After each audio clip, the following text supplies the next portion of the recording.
Bonsoir tout le monde, et nous nous retrouvons donc pour étudier la paracha de Vayera d'après les enseignements du Rav Noam Perez. Alors le verset nous dit Vayera elav Adonai be'elone mamre v'yoshev petach haoel kechom hayom v'yisa ena vayar v'hine shlosha anashim nitzavim alav vayar vayaros likratam mipetach haoel v'yishtachu arza. L'histoire que tout le monde connaît, que Abraham est assis à la porte, à l'entrée de sa tente, et qu'il voit de loin trois personnages qui arrivent, et il court à leur rencontre, se prosterne devant eux et les invite à venir manger, se désaltérer, se reposer dans sa tente. Là-dessus, le Midrash enseigne la chose suivante. Amar Rabbi Levi, Echad nidmelo bedmut tzidki, ve'echad nidmelo bedmut navati, ve'echad bedmut aravi. Les trois personnages qu'Abraham voit, comment les voit-il? Est-ce qu'il voit trois anges? Alors d'abord, il faudrait dire ce que c'est qu'un ange. Un ange, on ne sait pas, la Torah ne nous parle pas d'anges. Les anges sont des malachim, des envoyés de Dieu. Ici, on nous parle d'hommes. Il a vu trois hommes. Alors, le Midrash nous dit, un avait l'air d'un vendeur, d'un marchand au détail, un marchand ambulant. Le deuxième avait l'air d'un nomade. Le troisième avait l'air d'un commerçant. Donc, ce sont trois personnages qu'on peut trouver dans le désert, des gens qui sont la vente au détail en allant de l'un à l'autre. Donc, des gens simples du désert. En tout cas, il n'a pas vu des personnages très importants, il n'a pas vu des personnages envoyés par Dieu pour lui donner des messages de la première importance. Amar. Alors, le Midrash nous donne maintenant les clés. Qu'est-ce qu'Abraham avait en tête quand il est allé se porter à la rencontre de ces gens? Amar. Puisque Abraham était en train de parler avec Dieu. Il faut se rappeler qu'il était en grande conversation avec Dieu et il voit trois personnes qui arrive de loin, et il dit à Dieu, attends-moi un instant, là, faut que je m'occupe des invités, et on continue notre conversation après. Et de le Midrash, c'était ça le test d'Abraham. Il dit, si Dieu m'attend, c'est-à-dire que ces gens-là sont importants, il faut que je m'occupe d'eux. Et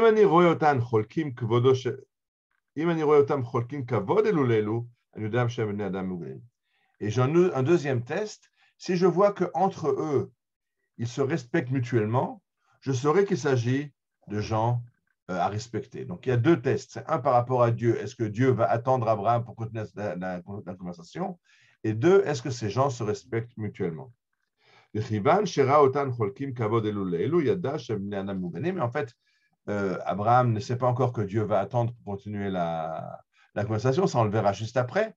Mais ce qu'il voit déjà, c'est que ces gens se respectent mutuellement. Il dit donc, c'est des gens bien. Je m'occupe d'eux. Je les invite. Et là, le Rav Noam Perez nous donne un aspect très, très intéressant. Abraham, qui est en train de parler avec Dieu, prend cette conversation avec Dieu comme test. Est-ce que Dieu attend, parce que ces gens sont importants, il faut que je les reçoive, ou pas? C'est-à-dire qu'Abraham est intéressé à savoir si ces gens-là sont des gens importants. Et il dit, je vais d'abord faire un test parmi eux. Je vais voir comment eux se conduisent. Et quand Abraham fait ce test, et que ce test, il le réussit, et qu'il voit qu'ils se conduisent avec respect l'un par rapport avec l'autre, alors Abraham comprend que c'est des gens importants et il les invite sur cette tente. Et dit le Rav Perez, c'est ça l'enseignement de cette histoire.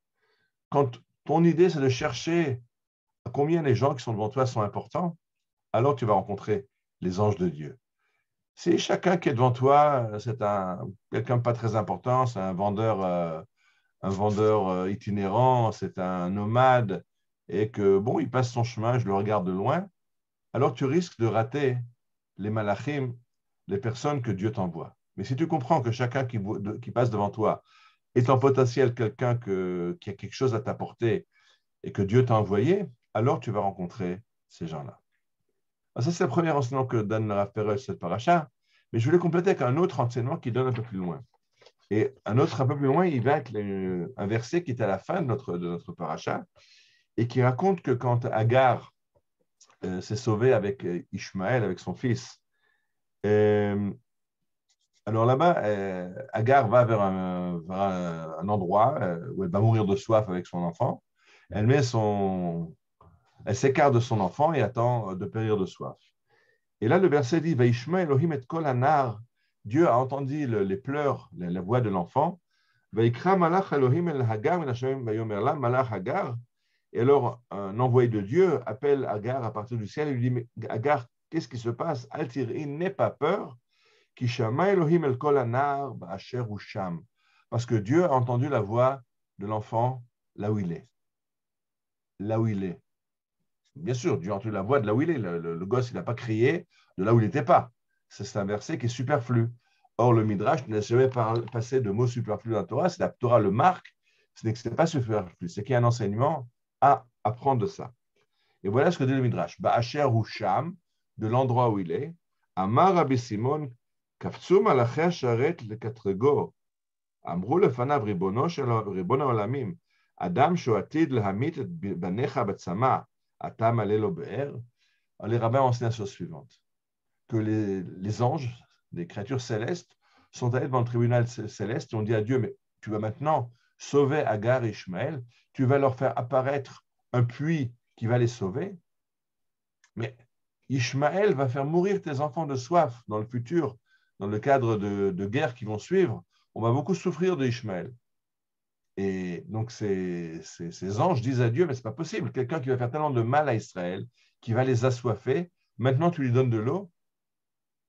À quoi Dieu répond, Amar lahem, enidan et adam ela beshato. Je ne juge pas l'homme sur son futur, mais sur sa condition actuelle, là où il est maintenant. Dieu a entendu la prière, les supplications de l'enfant, là où il était, dans sa conjoncture actuelle. Pas Ishmaël du futur qui sera quelqu'un de terrible, de méchant, qui va faire souffrir Israël, mais Ishmaël de l'époque, qui est un enfant encore innocent. Et Dieu dit, à ce moment-là, il est encore innocent, donc il a droit à l'eau. Ce qu'il fera dans le futur, il payera plus tard pour ce qu'il fera. Mais je ne veux pas faire maintenant payer Ishmaël pour quelque chose qu'il n'a pas fait. Là-dessus, le Rav Noam Perel, de nouveau, nous explique Sakanak de la Yeshba, B'marshavot atidiot. C'est très dangereux de juger dans le futur. On a cette tendance de juger quelqu'un, pas d'après qui il est, mais d'après les dangers qu'il représente dans le futur.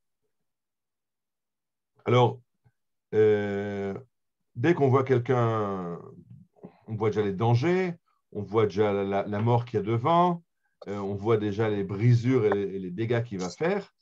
Et ça, si on vit dans le futur, on ne peut plus faire teshuva. La Torah nous enseigne à croire dans la teshuva.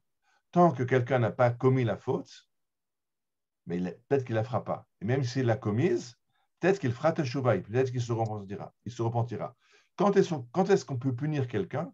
Une fois qu'il a commis une faute et qu'on a vu qu'il n'a pas fait teshuva. Mais le punir parce que dans le futur, il fera peut-être une faute dont il ne fera pas teshuva, ça c'est quelque chose qui est étranger à la lecture juive de la Bible.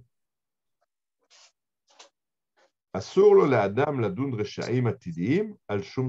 n'a pas le droit, nous en tant qu'hommes, de juger des Rechaim futurs d'après ce qu'ils feront dans le futur. Je sais, je ne rentre pas dans le détail du fait qu'on a une mitzvah qui s'appelle Ben Solo Moré, pour ceux qui connaissent, c'est une autre thématique, il s'agit de quelqu'un qui va faire du mal dans le futur, mais ça c'est Dieu qui décide. Mais au niveau du tribunal humain, nous ne pouvons pas juger d'après le futur, nous ne savons pas quel est le futur de quelqu'un. Je pense que vous avez compris pourquoi j'ai choisi cet enseignement qui me plaisait beaucoup parmi les enseignements du Rav Noam Perel cette semaine, parce que ça fait une semaine que depuis qu'on a les résultats des élections, on n'arrête pas de nous dire que les catastrophes qui vont arriver parce que les gens qui ont été choisis démocratiquement par le peuple sont des gens catastrophiques qui vont amener des catastrophes sur l'État d'Israël. Alors je pense que c'est très beau ce passage où la Torah nous dit que même quand il s'agit d'Ishmaël, et Baruch Hashem, les gens qui ont choisi la Knesset ne sont pas Ishmaël, sont des gens bien, des gens méritants. Mais même pour Ishmaël, la Torah nous enseigne qu'on ne juge pas quelqu'un d'après ce qu'il sera capable de faire ou de ne pas faire dans le futur. Quand on veut juger quelqu'un, on le juge d'après ce qu'il a fait, d'après les bonnes actions qu'il a faites, et si c'est des mauvaises actions, d'après le fait qu'il ait fait teshuva ou pas fait teshuva, mais certainement pas de juger d'après le futur. Et Ishmaël, à l'époque où la Torah nous parle, on sait qu'il était tzaddik. Alors le fait que plus tard qu'il sera rachat dans le futur ne permet pas à ce moment-là déjà de le juger. Quelque chose de très important, un enseignement très important, de juger dans le présent et pas d'après des projections qu'on fait sur un futur complètement aléatoire. Je nous souhaite à tous un bon Shabbat et puis un bon gouvernement.